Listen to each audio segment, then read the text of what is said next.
in this video we will see the space complexity classes, logarithmic space complexity, non-deterministic logarithmic space complexity and NL complete classes. So these three classes will be discussed in this video with examples. So we will see the class NL and NL first.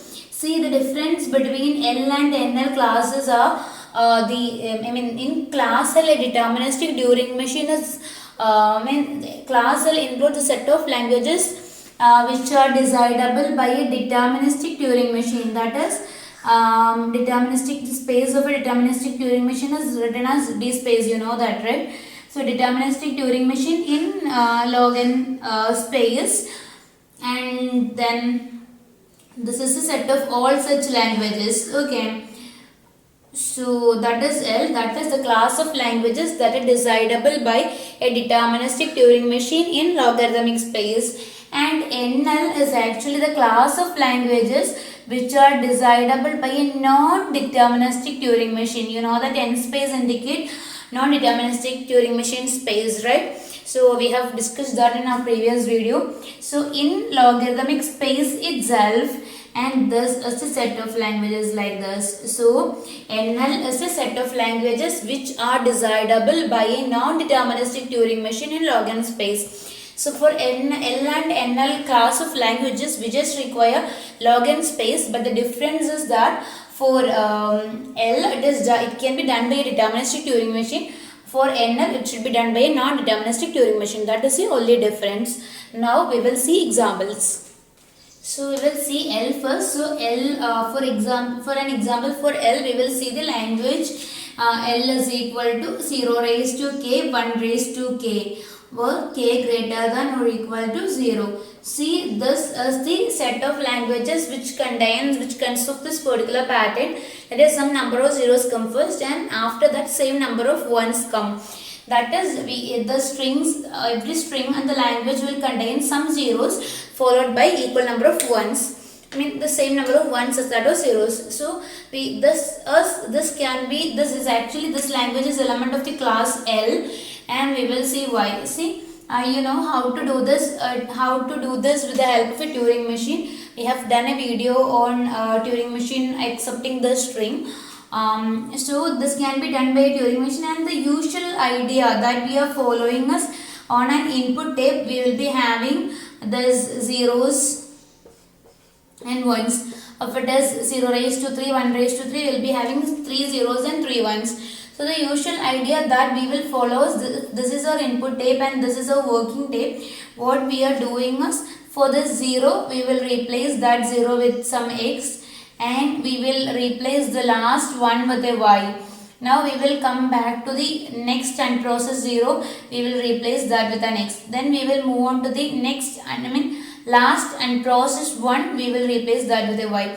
Then we will go to the next unprocessed 0 and will replace that with an x, and will go to the last unprocessed 1 and will replace that with a 1. Now if x and y are coming adjacent, we understand that that is the end of the pattern and it matches. This input is valid. So this is how we do this. So if we are doing it like this, we will require time in order of k, where k is the 2k is the length of input. So but for generalization I will write it as n, if that is easy for you to understand. So 0 raised to n, 1 raised to n, and greater than or equal to 0. So if it is done like this, we will require linear space, because we will require nearly 2 into n cells. Same as the size of input. That many cells will be required to do this, but we will do it differently. So what happens is, in working tape we will just use counters. We will be keeping counters for zeros and counters for ones. If the counters matches, we will check. We will say that the string is valid. For example, we will keep a counter for 0. Initially that will be 0, then it will be 1, then it will be 2, and then it will be 3. Then the counter for ones will also be 3 at the end, so that this string is valid. So we need just log n space to store the counters. You must be thinking, why log n space? We just require 2 cells. No, it's not like that. We are speaking in terms of the binary binary representation of the counters. So if we are representing the counters in binary, we will be requiring see if the value is 7, assume that the value is 7, n is 7. So you require, 3, this is 4's place, this is 2's place, this is 1's place when we write in binaries in it. So 1 plus 2 plus 4, so 7. So this is the counter for the 0, and for 1 also we require the counter, 3 digits. So this is decimal 7, this is decimal value 7, and this identify the pattern 0 raised to 7, 1 raised to 7. Note this pattern, we will have 1's and 0's. Yeah, 0 raised to 7, 1 raised to 7. So log 7 is nearly 2. So nearly 3. So we require these many counters these many cells to store it. That is the value of n. If the value of n is 7, we require 3 counters, 3 cells. So that is nearly log value of 7. That means if size of input is n, we just require log n space to store the counters, because we are storing the counters in binary format. So as the input size increases, the counter size also will increase, but that increases in logarithmic terms. So this is an example for a language which can be executed in logarithmic space. So hope that is clear. We will move to the next class, non-deterministic L.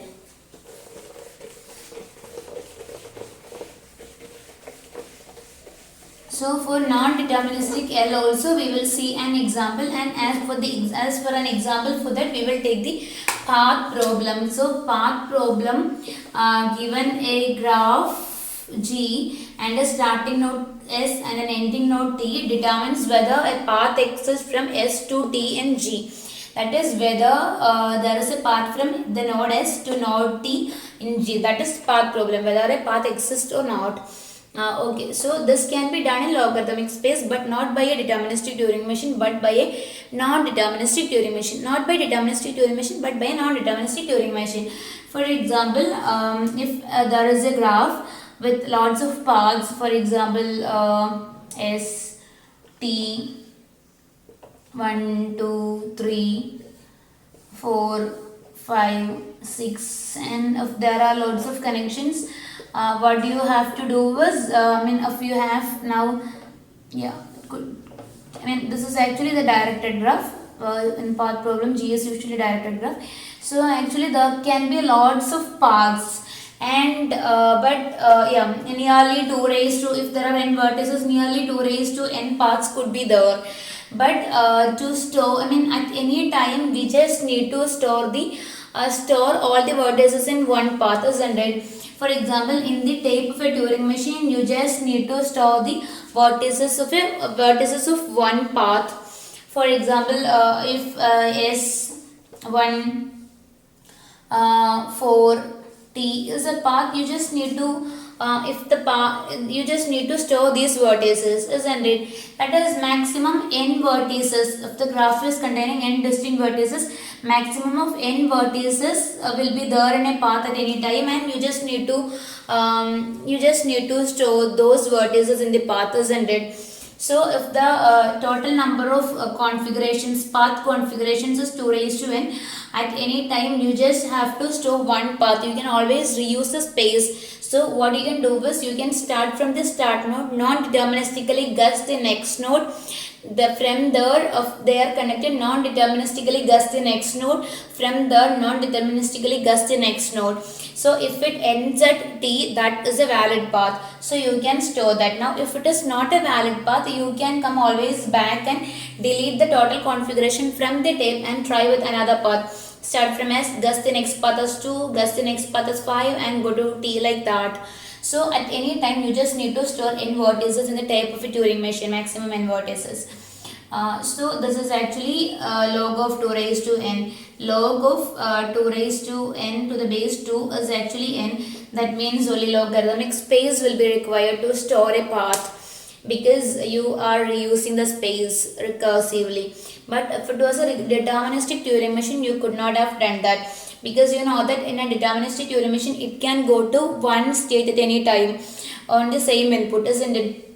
that is at any time it can be in only one state, so you have to go to that particular state and go ahead, and one point of you feel that this won't take you to T, you have to backtrack, so the whole configuration cannot be deleted, you have to backtrack and remove the configuration from that point. That may require lots of space in the type of a Turing machine, but if it is a non-deterministic Turing machine, since the Turing machine can be in different states at the same time, this can be easily achieved, because this is a path, this is a path, this is a path, all such configurations are directly defined in case of a non-deterministic Turing machine, so you can choose any of them, you can non-deterministically make choices and always reuse the space of a Turing machine. So even if there are two raised to n configuration, you just need to store n vertices in the type of a Turing machine, only n vertices, that's what I mean.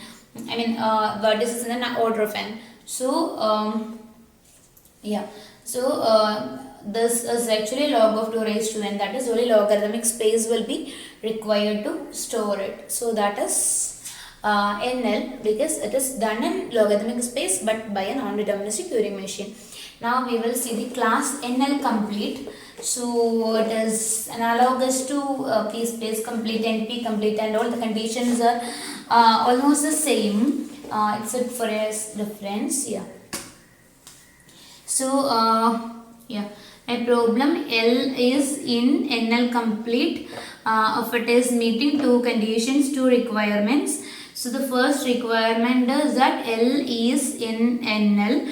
The second requirement is that for every L dash element of NL, L dash should be reducible to L in logarithmic space. That is the difference, not in polynomial space, but that is in logarithmic space. So the definition is, it's in the lines of definitions for NP completeness, P space completeness and all. This is NL hard, as you can imagine. Okay. Now we will see an example for this also. So as an example for this, we will take the same path problem, because we have proved the part one. We have proved that it is already in NL. So we just have to prove the second part and we will be done with the proof. So we will do this here. So to do that, what you have to do is, for every L dash element of NL, we should be able to reduce that to L in logarithmic space. So to represent every L dash element of L, we will take a non-deterministic Turing machine M, which performs computations in space S of n is equal to order of log n. That is, we will consider a Turing machine M which performs computations in log n space. Okay. See, actually we have Turing machines known as log space transducers. Log space transducers which perform their task in logarithmic space. See, what happens is, the definition for log space transducers is that they will be having, the log space transducer will having a read-only input tape, then it will have a write-only output tape, in which can move only to left to right. That is, it can't revisit the characters once it is written. That is, it can't read the characters once it is written. Characters already written. That is, write-only output tape which moves from left to right. It cannot move back to left. Okay. Now, working tapes have both read-write heads, but the problem is they will be having just log n cells for computation. Log n cells for computation, for performing a particular job. They will be giving you just log n cells. So you just have to do all the computations in that logarithmic space. Okay, order of log n cells.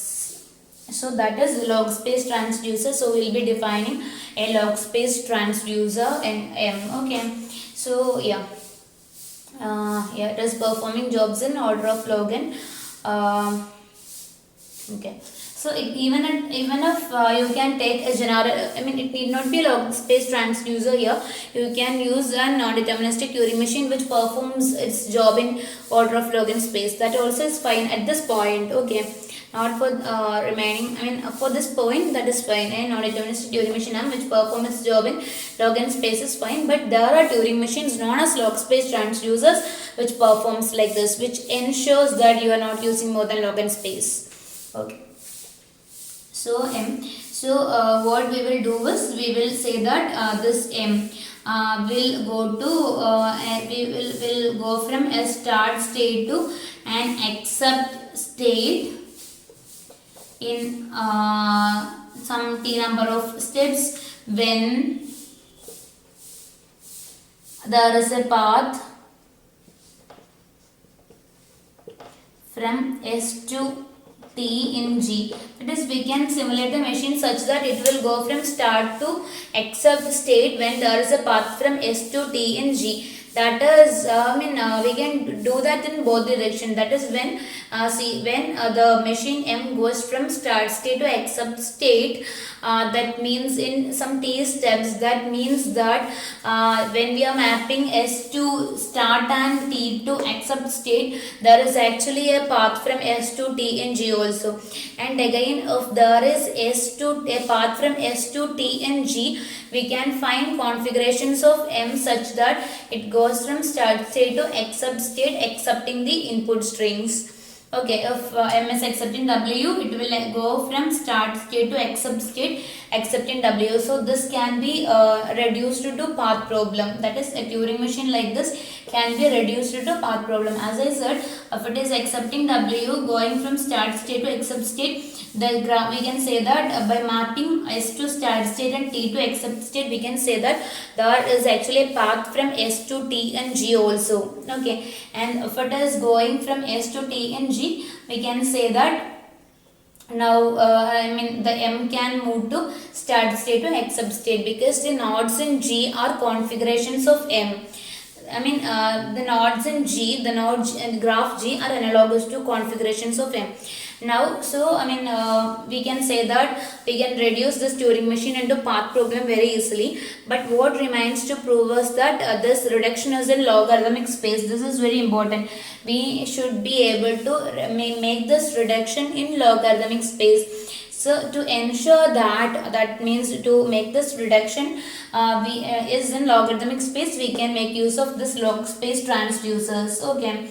That is, we can seek the help of log space transducers to compute the reduction function, to make the reduction possible in log space. But that again is fine, because at any time you just have to store a single path of G from S to T. That is, M can have, since it is a non-deterministic Turing machine, M can have several different paths from start state to accept state. You just write a listing of such a path from T start to C accept, and just verify that whether from C start to you can go to the next state, and from there you can go to the next state, and from there you can go to the next state and all.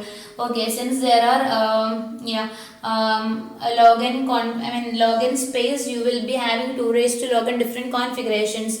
But yes, you don't have to write every configuration. You can reuse the space of the Turing machine just by writing a particular configuration wherein through which M moves while accepting W. That is, that particular configuration is only required to store in the tape at any time. So only log n space is required to store such configurations. You don't have to store all the vertices of G. You just have to store only a path at a time. And again, since we are making use of log space transducers, they'll be only providing you with log space working tapes, and you can also always do this by keeping only necessary cells. By looking at this configuration, you can check whether the next configuration is reachable or not. Just by looking at these cells under this particular tape head, you can easily verify, because one tape head will be having the input, and the one tape at this point will be having the input, one tape at this point will be having the configuration data, tape head information, everything, right? So by just looking at the cells below this point, you can see that whether the next cell is valid or not. So you can always do that within log space using a log space transducer. So this reduction can also be done in log space. So since the reduction is meaningful and it can be done in log space, we can say that path problem is NL complete also. So hope that is clear. Thank you.